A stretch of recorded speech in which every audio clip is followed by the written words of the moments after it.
Virtual School and Florida State University. I'm Charlie Cummings. A little bit about myself. I went to UCF for my bachelor's degree and my master's degree. I got a master's in social science education here. Currently up at Florida State University pursuing a master's in instructional systems, emphasizing distance learning and just basic instructional technology courses. This is part of my job. Right now I teach American Government Online at Florida Virtual School. I'm very fortunate to have this job. I love it.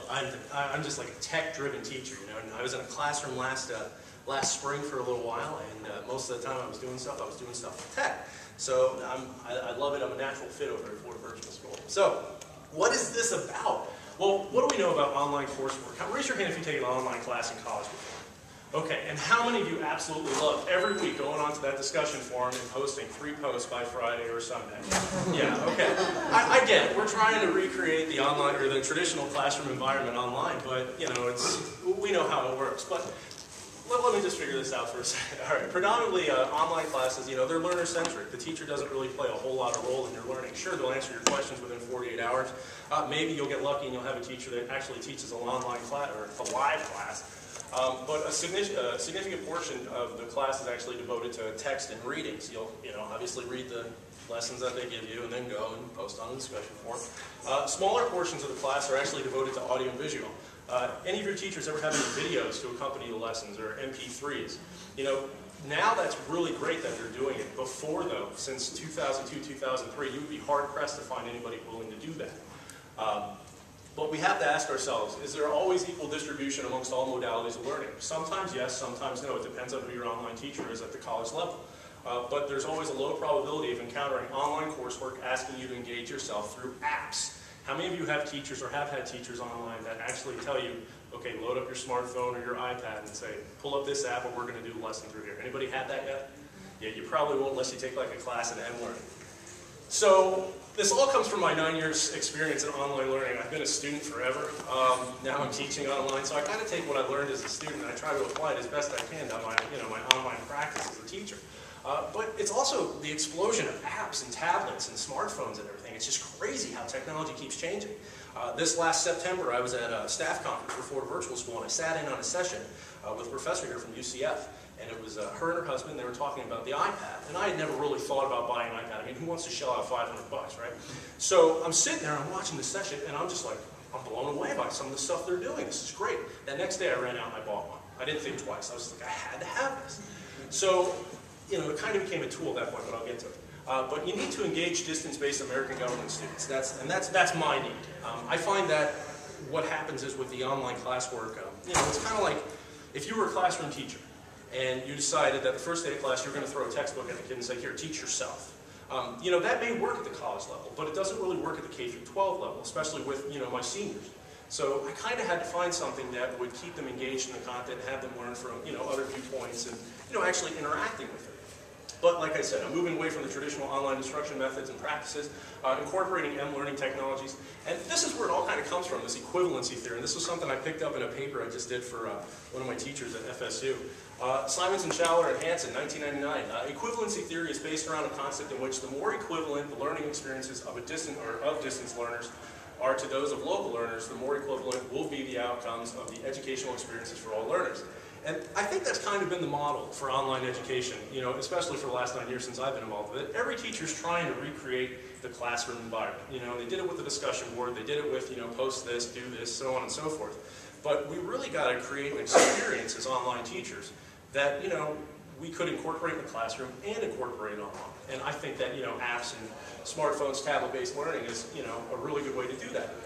So I wanted to create a level of engagement equal to that of the traditional classroom experience. I really wanted the students to understand the content in a better way other than reading it and then going online and Googling random things and getting misinformation or getting, information that wasn't the best. But this is really cool. The student desire to break away from tethered distance learning.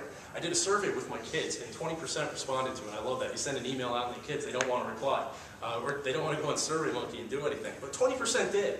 And I asked them, do you like working in front of a computer to do your online class? Most of them said no. There was maybe only 2 that actually said yes. And that was kind of interesting to me because this is like the foundation of distance education. Getting in front of your computer and sitting there and going, okay, what do I got to get done? But there's a real desire. The other question I asked was, would you want to do this where you can be mobile, via mobile learning and whatnot? And they were all like, we can do that. I was like, yeah, we can. It's cool. But common observations from my job that that I've taken up with high school students, they really love their freedom. Online students are no different than traditional students. They love their freedom. They're interested in examples of application, the real-world application of the material they're learning. They're eager to understand tech relation to content, how the technology is used to teach the content. It was kind of cool. It's kind of fascinating to see that. And their desire to learn outside of the conventional means, obviously, the break away from the tether of the computer. Are they entirely different from collegiate-level distance learners with regards to these aspects? Not really. I can tell you right now, a number of my colleagues at FSU, we're the same way. We really don't enjoy getting in front of a computer and doing those discussion posts. We put the Blackboard app on our phone, and we can do it on the go when we're sitting there, waiting for a meeting or something. So it's kind of neat to compare the two. So how did this all come about? Well, like I said, I was at that meeting. I went out and bought an iPad. Probably November-ish, I had a student that was having some trouble on some of the assignments, and there's this whole section of the course that's devoted to learning about senators, congressmen, the legislative branch, so have you. And she was having trouble with it, and she had an iPad, and she had a really crazy work schedule, and she didn't like reading. And I'm like, okay, I get that, but we got to get this done. So what I did was I had her load up her iPad or bring her iPad to work. I found an app on there called My Congress, and one day I walked through My Congress with her. Told her to enter in her zip code because, I'm going on this assumption that she doesn't know who Marco Rubio is or Bill Nelson. She doesn't know who her state representative is or anything of that nature. So we got to teach them that maybe through an app. Let's give it a shot. So I loaded up My Congress with her. I had her put in her zip code. Brought up all the information. Obviously, Bill Nelson, Marco Rubio. This is mine. I had to use an example. I forgot his zip code off the top of my head. But, C.W. Young, Gus Billerakis. And, next page, I had her load up, Marco Rubio. And this was kind of interesting to her. She said, I had no idea that Marco Rubio had a YouTube channel. Well, I mean, why wouldn't that make sense to you? It's a political figure. He needs to get his voice out there any way he can. And then it kind of opened up this dialogue where we started talking about how YouTube, Twitter, Facebook, and how all these technologies are really coming into play right now in the political landscape. And it kind of made her it kind of got her starting to think about how politics are really trying to get to, or politicians are really trying to get to everybody. So it was kind of neat. The other thing she didn't understand was, why does he have a Twitter? That was her question. Why does he have a Twitter? I'm like, I don't think he tweets. That might be somebody else. But the assignment, one of the assignments is you have to write a letter. You have to write a letter to your senator explaining, I think it's one thing you would like to change about the state. And I said, well, why don't you write an email? Why don't you contact him through the app? She said, no. I was like, why? She goes, well, that'll really get to him. Okay, cool. So, obviously I had her do it the traditional means, but and then here's another example. I didn't want to play favorites. Here's Bill Nelson's too. And funny thing too, Bill Nelson has a Twitter feed. I mean, it just doesn't seem like the Twitter type. But at the same time, it's really interesting. And the whole point of the app is it's tied into this website, opencongress.org. And we went onto the website for Marco Rubio. That's very similar to this one for Bill Nelson.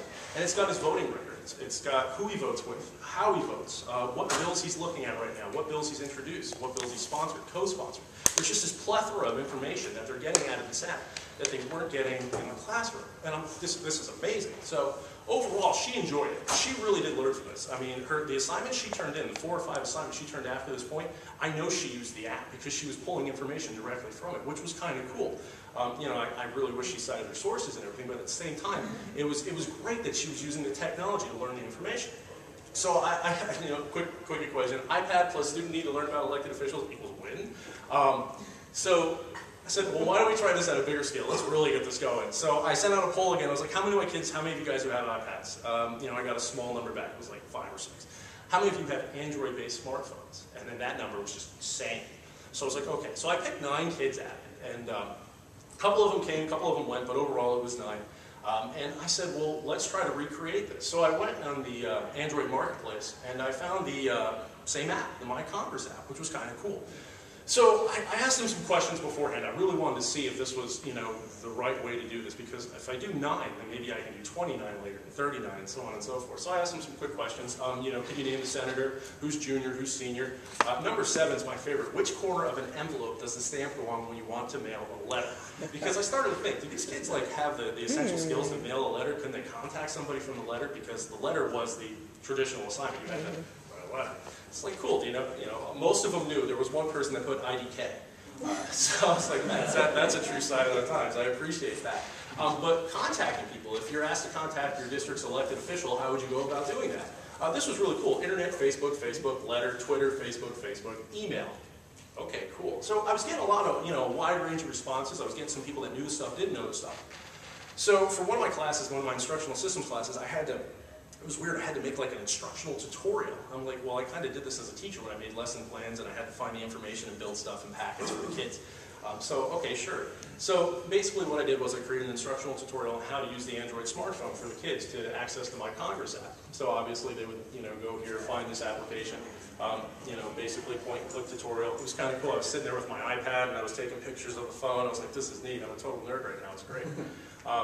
But so on and so forth, and I just keep going down the list. Now, when they load up the app, it was really cool because this was the best part of it. And the kids really appreciated these slides. I wanted to do this from an approach that I didn't want to assume that my kids knew everything about the smartphone. And I know the whole digital native, digital immigrant thing, but as a distance teacher right now, I'm not really seeing the total adaptation for digital natives to understand everything about technology.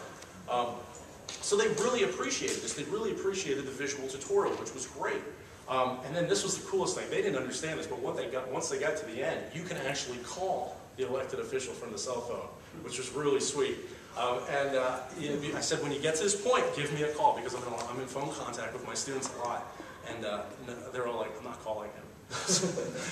Why not? It's cool. It's, you're participating in government. But you would if you had the courage, right? Oh, yeah, absolutely. Okay. Overall, students, they enjoyed the experience. It was moving away from the text-based learning that they were doing. They loved to recount the information. They could recount the information, and they really referred to the apps when I was talking, or not the apps, but this app in particular when I would do their discussion-based assessments, which was really cool. But overall, it was a win. It was really fun. And then here's some questions I asked them afterwards. Thing I really enjoyed was some of the people changed their responses on how to contact elected officials to the app. It's like, cool, all right, now we're doing something here. So that's just a comparison of stuff. It wasn't any real research. It was just for me to get an idea of what was going on in case I wanted to do something later on. But, pre and post verbal assessment, there were some gains. Students enjoyed the process. Most students determined that the app was the best way to contact their officials, and that was cool. But it was a positive experience, and that's what I'm shooting for, because in a classroom, you can gauge the positive experience right then and there. Online, it's a little bit more difficult. You really got to talk to the kids and let them, if they start talking and ranting and raving about it, it's like, okay, this will work. So real quick, these are some other apps. Once this took off, I was like, I really got to focus on this and do a little bit more with this. So these are just some apps that I've picked up for the iPad that I've used in the past with students on a case-by-case basis. Marco Rubio has his own app. That's pretty cool, right? It's got everything on it. It's got all of his legislation that he's done. The buttons got cut off at the bottom. I apologize. I think that might just be the projector. But if you keep going, it's got his Facebook and his Twitter feeds. On his Facebook page, if you want to friend him. I don't have a Facebook account, so I'm not going to friend him anytime soon. This is a really cool app, and it got cut off at the bottom. I keep forgetting the names of them. But this one was actually it's kind of like a, how do I want to word this? It's like a memory game. You can basically learn terminology. It's like flashcards. Tech-based flashcards, which is really cool. And then you can rate it if you know it or you don't, and then it reshuffles it back into the deck if you don't know it, which was cool for the kids. Follow Congress. This one's really cool. Twitter feeds. I was playing around with this the other day, and I've used the Follow Congress app, before in the past for the kids to really see what's going on in Congress. The kids that really like Twitter. And it works out pretty well. Now, this was the other thing. The other day I was messing around, and I found this other thing, U.S. Congress Watch. And if you find a bill or something that they're talking about on Follow Congress, you can go over to U.S. Congress Watch and bring up the bill. And then you can track the history of it, you can see the information about it. So it's kind of cool. I haven't really integrated both of them into one lesson yet for the kids, but I hope to soon in the very near future. Library of Congress, I had somebody that said, what's the Library of Congress? Well, luckily, there was a virtual tour of the Library of Congress, so this was kind of cool for the kids. Congressional Record, I kind of used this once. I thought it was really neat. It's more or less kind of like if you had the newspapers come into the classroom, you can give them a newspaper of what's going on in Congress that day, which some of the kids appreciate. I've used show of hands for direct democracy, trying to explain direct and representative. Every once in a while there are some strange questions on there, but for the most part it really shows the kids that one vote counts, and they all stack up and it's representative of direct democracy. This was a fun one. The President's thing. I love doing this one. There's an app. It's just called Presidents, and I tell them, I give them a list. I go find Nixon, Clinton, Andrew Johnson. Read about them, get back to me. And they say, the first question is, what do they all have in common? Well, impeachment, right? Yes, impeachment. So it's kind of fun to use that one for that game. You know, and then there's some full text documents in here, Constitution, so on and so forth. And then this is another one, Presidents by the Numbers. It's really cool. It's like statistics and whatnot as far as the presidency goes. Because the course doesn't really focus a lot on presidential history, which I think is a key component of learning about government, is learning about the history of presidents. But there's tons of information on this one too. But overall, general consensus is there are plenty of apps out there for government, American government, my course in specific. Facebook and Twitter integration, it's pretty cool. You know, all my kids have Facebook. I don't have a Facebook because I just don't want that happening. You know, and a lot of my kids actually do have a Twitter feed, and it's really cool. It's nice to see that. But they're into current events, and the apps are out there to really teach these current events as they're related to American government. It's a great way to show government in action. You know, your elected officials are there, you know, tweeting about stuff they're doing. Now, it could be them, it could be some, you know, intern that's tweeting for them. I don't know. But there's one thing I did notice, if you're teaching American government and you're trying to use apps, there's a severe lack of anything about the judicial branch. Most of the stuff related to the judicial branch is for people that are prepping for the LSAT. I know, that's great, I get it, but I'd like something. It's an excellent route to educating students through tech and MLearning, and it's applicable to distance and traditional classroom environments. Quick classroom uses, bell work. If you have the opportunity to do anything that's replacing bell work with MLearning is always fun. Tracking Senator Rubio. You can make a game out of it if you really wanted to. Plotting bills because of the one app I have where you can follow the history. Virtual field trips. This is something that I hope to be doing a little bit of in the very near future, and creating apps based around virtual field trips and monitoring current events. But there are endless possibilities. So overall, MLearning activities are engaging for all students, not just those who are distance-based. If you have the opportunity to bring 10, 15 tablets into a classroom or have everybody pull out their smartphone, you can do it in the classroom as well. But they're tons of fun for kids, and it's something different than distance education. It's really something that I'm trying to do with the kids at my level, so when they get to college and their college professors aren't doing anything like this, to kind of provoke the question, well, why aren't you doing stuff that's more fun for us, so we're engaged in learning? So it's like kind of trying to reinvent the wheel from the inside out. This is American government. There you go. So. That's it for me. So, thank you.